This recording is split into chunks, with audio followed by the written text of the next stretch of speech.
जाओ भाई जी आ जाओ बेहतरीन मुंडियां भाई जी बेहतरीन मुंडियां ਤੁਹਾਨੂੰ ਮਜ਼ੇ ਆਉਣੇ ਨੇ ਤੇ ਗੋਸ਼ਤ ਕਰਕੇ ਆ ਜਾਓ फ्रेम लाया जी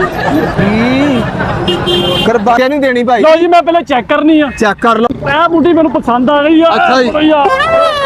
ਫੜੋ ਫੜੋ ਭਾਈ ਫੜੋ ਭਾਈ ਜੀ ਫੜੋ ਮੈਂ ਤੇ ਪੈਸੇ ਫੜਨੇ ਭਾਈ ਤੂੰ ਮੁੰਡੀ ਤੁਸੀਂ ਪਹਿਲੇ ਹਾਲੇ ਤੇ ਮੁੰਡੀ ਫੜੋ ਨਾ ਢਾਡੀ ਵਾਲੇ ਭਾਈ ਜੀ ਇਹ ਫੜੋ ਤੇ ਸਹੀ ਇੱਥੇ ਬੈਠ ਕੇ ਨਾ ਪਹਿਲੇ ਇਹਨੂੰ ਚੈੱਕ ਕਰਦੇ ਹਾਂ ਲਓ ਚੈੱਕ ਕਰੋ ਭਾਈ ਜੀ ਚੰਗੀ ਤਰ੍ਹਾਂ ਚੈੱਕ ਕਰੋ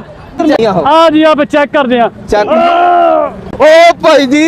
ਕੀ ਆ ਭਾਈ ਇਹ ਕੀ ਕਰਨ ਲੱਗੇ ਆ ਭਾਜੀ ਮੁੰਡੀ ਚੈੱਕ ਕਰਨ ਲੱਗਾ ਤੇ ਮੁੰਡੀ ਚੈੱਕ ਕਰੋ ਭਾਈ ਜੀ ਤੁਸੀਂ ਤੇ ਹਜ਼ਾਰ ਵੀ ਨਾਲ ਲਈ ਫਿਰਨ ਡਏ ਆ ਉਹ ਬਿਲਾ ਤਸੱਲਾ ਚੈੱਕ ਕਰੋ ਤੁਸੀਂ ਤੁਹਾਨੂੰ ਓ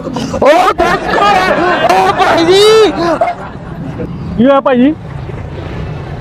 ਭਾਜੀ ਕੀ ਹੋਇਆ ਓ ਭਾਈ ਜੀ ਓ ਭਾਈ ਭਾਈ ਮੈਂ ਚੈੱਕ ਕਰਨ ਦਾ ਮੈਨੂੰ ਭਾਈ ਉਹ ਮੈਨੂੰ ਪਤਾ ਲੱਗਿਆ ਕਿ ਦੋ ਟੋਟੇ ਹੁੰਦੇ ਜਾਂ ਨਹੀਂ ਭਾਈ